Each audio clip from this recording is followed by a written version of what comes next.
એક બાળકીનો જ્યારે જન્મ થાય છે ત્યારે સમગ્ર કુટુંબમાં ખુશીનો માહોલ છવાય છે.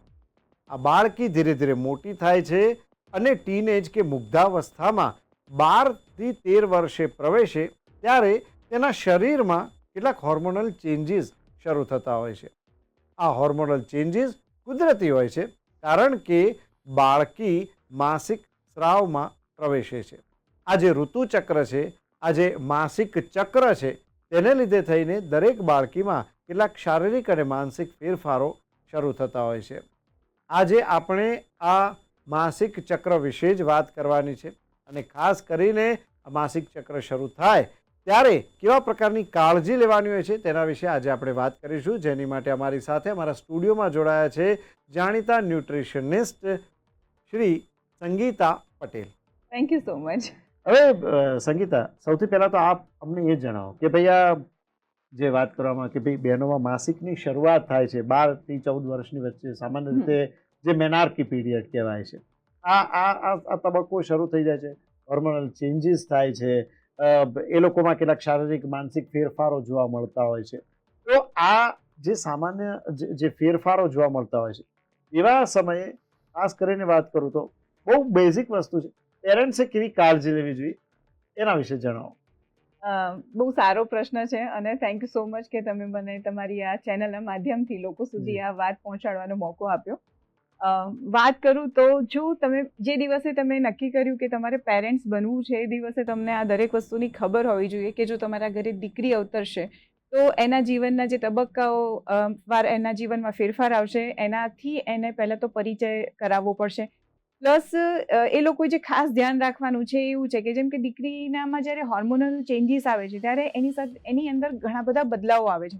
એમાં જ્યારે માસિક સ્રાવની શરૂઆત થાય છે ત્યારે એ દીકરીને સમજ નથી પડતી કે એનું મૂડ સ્વિંગ કેમ થાય છે, એને અંદર પેઇન કેમ થાય છે, એ એની મિત્રો સાથે ક્યાંય બહાર જાય તો એને સતત એવો ડર રહ્યા કરે કે ક્યાંય ડાઘ પડી ગયો છે, કપડાં ખરાબ થશે. અને એ સમયે દીકરીને સૌથી વધારે શરમ આવતી હોય છે કારણ કે શરમાળ પ્રકૃતિ હોય, કારણ કે એ વખતે એનામાં એ યુવાનીમાં એને ઉંમરે પગલું મૂક્યું છે. તો માતા પિતાએ ખાસ એ લોકોને એ સમજાવવું જોઈએ કે માસિક ધર્મ શું છે, એની અંદર હાઇજીનનું કેટલું ઇમ્પોર્ટન્સ છે, એની અંદર કેટલી વસ્તુઓ વપરાય છે અને એને કેવી રીતે વાપરવી, એના કયા કયા વસ્તુઓના ધ્યાન રાખવા, ખાવા પીવામાં શું ધ્યાન રાખવું, તો એ જે પણ એની તકલીફો છે એને ઓછી કરી શકે. તો એની અંદર જો હું તમને જવાબ આપું તો સૌથી પહેલાં તો જે માસિક ધર્મમાં વપરાતી વસ્તુઓ છે એ બધી વસ્તુ એમને બતાવી અને કેવી રીતે એ કાર્ય કરે છે એ એમને સમજાવવું જોઈએ. તો અત્યારે માતા પિતાને એ નથી ખબર હોતી કે માર્કેટમાં માસિક ધર્મને રિલેટેડ કેટલી વસ્તુઓ અવેલેબલ છે. પ્લસ માતા તો વાત કરી લે છે પણ પિતા તો એનાથી દૂર જ ભાગે, એને એવું લાગે કે દીકરી યુવાન થઈ એટલે આવા વિષયોની ચર્ચા એની આગળ થાય જ નહીં. એટલે પહેલી વસ્તુ કે એ લોકોને ખાનપાન અને એ પ્રોડક્ટ વિશે સમજાવવું જોઈએ. સંગીતા, તમે બહુ સરસ વાત કરી કે પેરેન્ટ્સે આવા સમયે બાળકની વધુ નજીક રહી તેમના મિત્ર બનીને તેમની સાથે આ આખું એક જે વિષય છે તેને ખુલ્લા મને ચર્ચા કરવી જોઈએ. હવે ભાઈ મને એક પ્રશ્ન થાય છે, કપ ગર્લ, આ કપ ગર્લ શબ્દ ક્યાંથી આવ્યો અને કઈ રીતે આવ્યો? આ આખું અભિયાન કંઈક તમે શરૂ કર્યું છે, શું છે?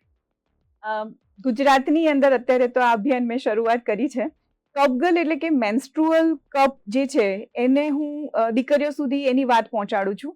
અત્યારે હાલ 1% મહિલાઓ છે, જે 1% મહિલાઓ જે આ કપ યુઝ કરે છે અને આ કપની અંદર ખાસ તો એ લોકો ડરે છે કપ વાપરતા. એટલે 2 વર્ષથી એમાં અભિયાન ચલાવું છું સંગીત ધ લાઇટ કરીને, અને એ દ્વારા આપણે 80,000 ગર્લ્સના જીવનમાં પરિવર્તન લાવી ચૂક્યા છીએ અને 80,000 ગર્લ્સ આ કપ વાપરતી થઈ ચૂકી છે. 2 વર્ષની અંદર લગભગ 2 લાખથી વધારે મહિલાઓને અને દીકરીઓને આપણે કપ વિશે સમજાવ્યું છે અને એ લોકોને માસિક ધર્મમાં કેવી રીતે આ કપ એમને યુઝફુલ થશે અને પર્યાવરણ માટે કેટલું એક સારું પાસું રહેશે એ એમને સમજાવ્યું છે. માટે ગુજરાતની અંદર બધાએ જેટલા પણ ન્યૂઝ ચેનલ્સ છે કે જેટલા પણ પ્લેટફોર્મ પર જઉં છું ત્યાં મને એક હુલામણું નામ આપ્યું છે, કપ ગર્લ સંગીતા પટેલ. તો આ છે મેન્સ્ટ્રુઅલ કપ અને આ કપ માટે મને નામ આપવામાં આવ્યું છે કે કપ ગર્લ સંગીતા પટેલ. હવે આ મેન્સ્ટ્રુઅલ કપ છે એ એક કપ 10 વર્ષ ચાલે છે.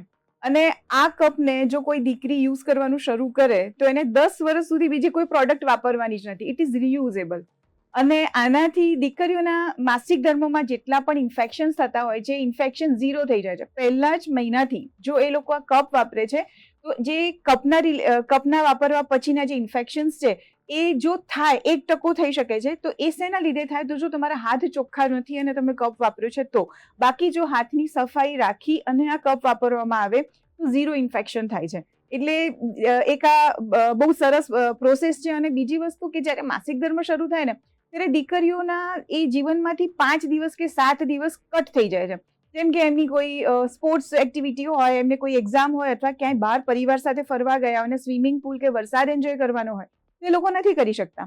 તો જો આ કપ પહેરે છે તો એ લોકો સ્વિમિંગ પણ કરી શકે છે અને બિંદાસ પોતાના એ જીવનના 5 દિવસ એ જે એ મહિનાની અંદર 5 દિવસે ગુમાવે છે એ ગુમાવતા અટકાઈ જશે. એટલે કે આ કપ વાપરવાથી એમને કોઈ બ્રેક નહીં લેવો પડે. અચ્છા સંગીતા, તમે આ વાત બહુ સરસ કરી કે કપને યુઝ કરવાનો. હવે સેનેટરી પેડ્સ તો મળે છે, તો પછી કપની ક્યાં જરૂર? કુમારભાઈ, સેનેટરી પેડ વાપરીએ છીએ આપણે તો જનરલી એવું હોય કે સાયન્ટિફિક રીતે કે મેડિકલ લેંગ્વેજમાં જો તમે જોશો તો શરીરની બહાર જ્યારે લોહી આવે અને એ વાતાવરણના સંપર્કમાં આવે તો ત્યાં બેક્ટેરિયલ ઇન્ફેક્શન સ્ટાર્ટ થાય છે. એટલે કોઈ પણ દીકરી જો પેડ વાપરે છે ને તો એ તમારે 3 થી 4 કલાકમાં બદલી કાઢવાનું હોય. એની જગ્યાએ અત્યારની કંપનીઓ એ ટાઈપના દાવા કરે છે કે તમે 7 કલાક 12 કલાક સુધી પેડ વાપરો, એનો કોઈ પ્રોબ્લેમ નથી.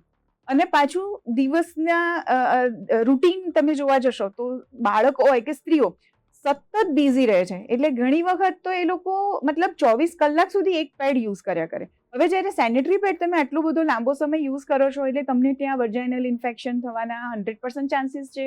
તમને ઇન્ફેક્શન થાય જ છે અને એથી વધારે ત્યાં રેશિસ ને બધા તો પ્રોબ્લેમ છે જ.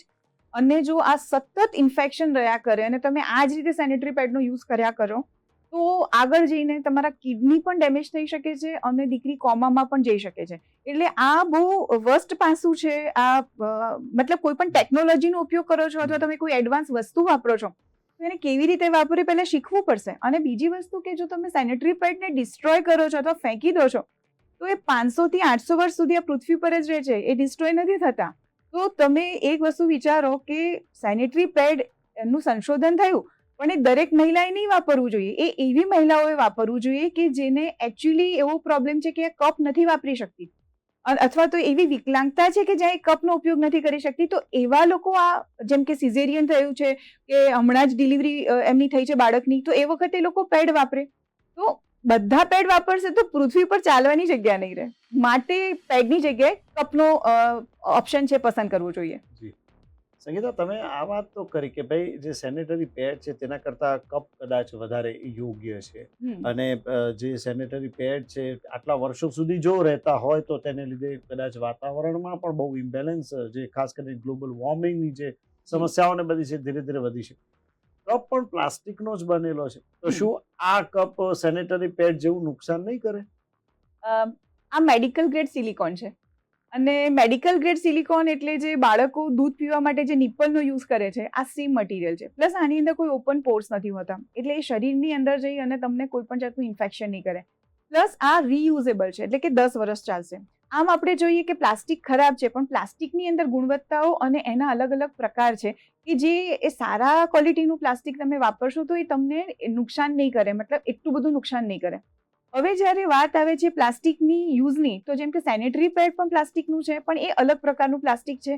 પ્લસ એને તમે જ્યારે ડિસ્ટ્રોય કરો છો વારે વારે ડિસ્ટ્રોય કરો પછી રીયુઝેબલ નથી. હવે જ્યારે તમે કપ યુઝ કરો છો અને એ પ્લાસ્ટિકનો છે પણ it is reusable for 10 years. તો તમે એક દીકરી આ કપ વાપરે છે અને 10 વર્ષ સુધી આનો ઉપયોગ કરે છે તો પછી આ પ્લાસ્ટિક એ જ રીતે સેનેટરી પેડની જેમ પૃથ્વીની ઉપર કે પર્યાવરણને નુકસાન કરવાના જે કોઈ પણ આપણે વિશે વિચારતા હોય તો એની અંદર એનું કદાચ 1% યોગદાન રહેશે, એનાથી વધારે નહીં રહે. ઓકે. અચ્છા, તો તમારા મતે આ કપનો ઉપયોગ કરવો સેનેટરી પેડ કરતાં વધુ યોગ્ય છે. અને સૌથી મહત્વની વસ્તુ એ છે કે આ જે કપ છે તે કદાચ ફક્ત પરિણીત મહિલાઓ જ વાપરી શકે કે પછી કોઈ પણ એજ ગ્રુપમાં વાપરી શકે? મેન્સ્ટ્રુઅલ કપ એ દરેક વ્યક્તિ વાપરી શકે છે, એ દરેક સ્ત્રી વાપરી શકે છે કે જે માસિક ધર્મમાં છે. પછી 12 વર્ષની દીકરી હોય કે 50 વર્ષની મહિલા હોય, બાળકો હોય કે ના હોય. કોઈ પણ વ્યક્તિ આ કપનો આસાનીથી યુઝ કરી શકે છે. અચ્છા, તમે જે કીધું કે સેનેટરી પેડ્સથી નુકસાન થઈ શકે છે, કંઈક ઇન્ફર્ટિલિટીની પણ વાત હતી, તો શું આ કપથી એવું કોઈ થવાની શક્યતા નથી કે જેમાં કદાચ ઇન્ફર્ટિલિટી ક્રિએટ થાય? આજકાલ તો આઈવીએફ સેન્ટર્સ પણ બહુ બધા ખુલ્યા છે. શું કહેશો આના વિશે? સર એકચ્યુઅલી શું છે કે ઇન્ફેક્શન જ્યારે થાય છે, કોઈ પ્રોડક્ટથી તમને ઇન્ફર્ટિલિટી નથી થઈ રહી, એ વાત સમજવાની છે. જેમ કે તમે સેનેટરી પેડ વાપરો છો એનાથી તમને ઇન્ફર્ટિલિટી નથી થઈ રહી, પરંતુ સેનેટરી પેડની અંદર વપરાતા મટીરિયલ અથવા તો એની ઉપર જ્યારે લોહી આવે છે, વાતાવરણના સંપર્કમાં આવે છે અને જે બેક્ટેરિયલ ઇન્ફેક્શન સ્ટાર્ટ થાય છે, એના લીધે જે વર્જાઇનલ ઇન્ફેક્શન થાય છે અને એ ઇન્ફેક્શનને ક્યોર નથી કરવામાં આવતું અને સતત ઇન્ફેક્શન રહ્યા કરે છે, ત્યારે આગળ જઈ અને તમને અલગ અલગ ઇશ્યુઝ ક્રિએટ કરે છે. જેમ કે કિડની ફેલ્યોર અથવા કિડનીને ડેમેજ કરવું, તમારા ટ્યુબ બ્લોકેજીસ થવા, એટલે કે તમે જે ઇન્ફર્ટિલિટીની વાત કરો છો એના ઇશ્યુઝ ક્રિએટ થવા, એ બધા થાય છે. જ્યારે તમે કોઈ ફ્રેગ્રન્સવાળી વસ્તુ યુઝ કરો છો પર્સનલ પાર્ટ આગળ, કે પેશાબ બહુ રોકી રાખો છો, ત્યારે પણ તમને ઇન્ફેક્શન થાય છે અને જો ઇન્ફેક્શન સતત રહે તો એના લીધે તમને ઇન્ફર્ટિલિટીનો ઇશ્યુ થઈ શકે છે. એટલે જો તમે કપ વાપરો છો તો કપથી શું ફાયદો થાય છે? તો કપથી ઇન્ફેક્શન નથી થતું. અને જ્યારે તમે પબ્લિક ટોયલેટ યુઝ કરો છો, જ્યારે કોઈ ખરાબ પબ્લિક ટોયલેટની અંદર તમારે યુઝ કરવાની ફરજ પડે છે, ત્યારે પણ તમને જો માસિક ધર્મમાં છે દીકરી, તો તરત એને ઇન્ફેક્શન થઈ જશે.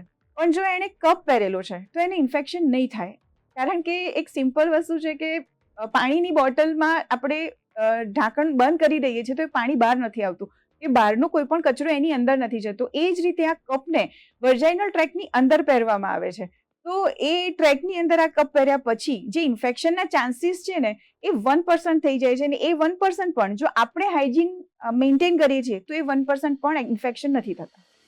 અચ્છા, સંગીતા, છેલ્લે હું આપને એ પૂછવા માંગીશ, તમે જે રીતે કીધું કે વજાઇનલ ટ્રેકની અંદર પહેરવામાં આવે છે, તો પહેર્યા બાદ કોઈ દુખાવો, બળતરા, આવા કોઈ સિમ્ટમ્સ ઊભા થઈ શકે ખરા? મેન્સ્ટ્રુઅલ કપ પહેરવું એકદમ ઇઝી છે.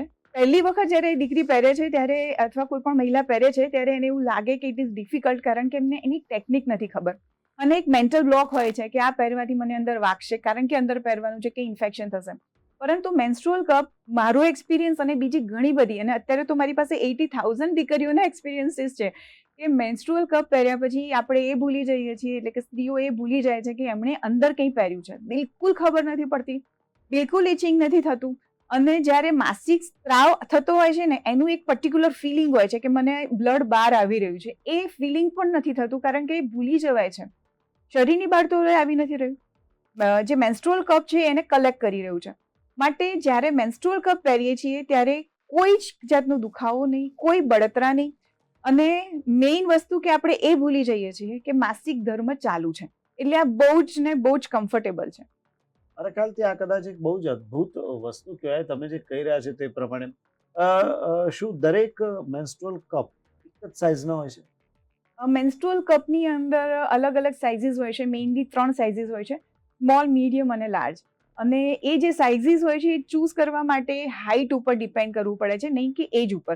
જેમ કે કોઈની હાઇટ 5 ફૂટ 3 ઇંચની નીચે છે તો એ મીડિયમ કપ બી યુઝ કરી શકે છે અને સ્મોલ બી યુઝ કરી શકે છે. પણ જો 5 ફૂટની હાઇટ છે તો એ દીકરી માત્ર ને માત્ર સ્મોલ કપ જ યુઝ કરી શકે, અને જો તમારી હાઇટ 5.3ની ઉપર છે તો તમે લાર્જ સાઇઝ પણ યુઝ કરી શકો છો. હવે જે દીકરી લાર્જ સાઇઝ યુઝ કરી શકે છે એ સ્મોલ સાઇઝ પણ યુઝ કરી શકે છે, પરંતુ જે સ્મોલ સાઇઝ યુઝ કરે છે એ લાર્જ સાઇઝ યુઝ નહીં કરી શકે, એટલે એ રિસ્ટ્રિક્શન આવે છે.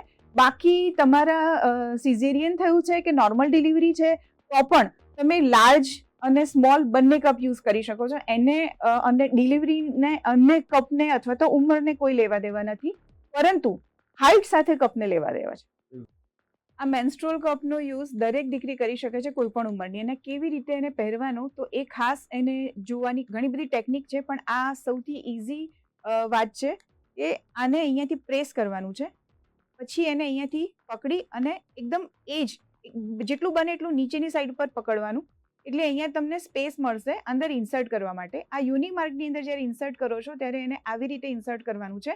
આ ઇન્સર્ટ થઈ જાય પછી એ તમે જોશો અંદર ઓટોમેટિક ખુલી જાય છે, અને એને પછી આંગળી અને થંબની મદદથી જેટલું બને એટલું અંદર જવા દેવાનું, અને આ દાંડી આખી યુનિમાર્કમાં જતી રહેવી જોઈએ, બહાર ના રહેવી જોઈએ. અને આ રીતે તમારો કપ પહેરવાનો હોય છે. હવે જ્યારે એને રિમૂવ કરવાનો છે ત્યારે આંગળી અંદર નાખી અને આ સ્ટેમને ફીલ કરવાની હોય છે. આ સ્ટેમ તમારા હાથમાં આવી જશે એ આવી જાય પછી એને ખેંચવાની છે, અને ખેંચ્યા પછી જ્યારે જેવું આ કપ થોડો બહાર આવે છે એના પછી એને ગ્રીપથી પકડી અને બહાર કાઢવાનો છે.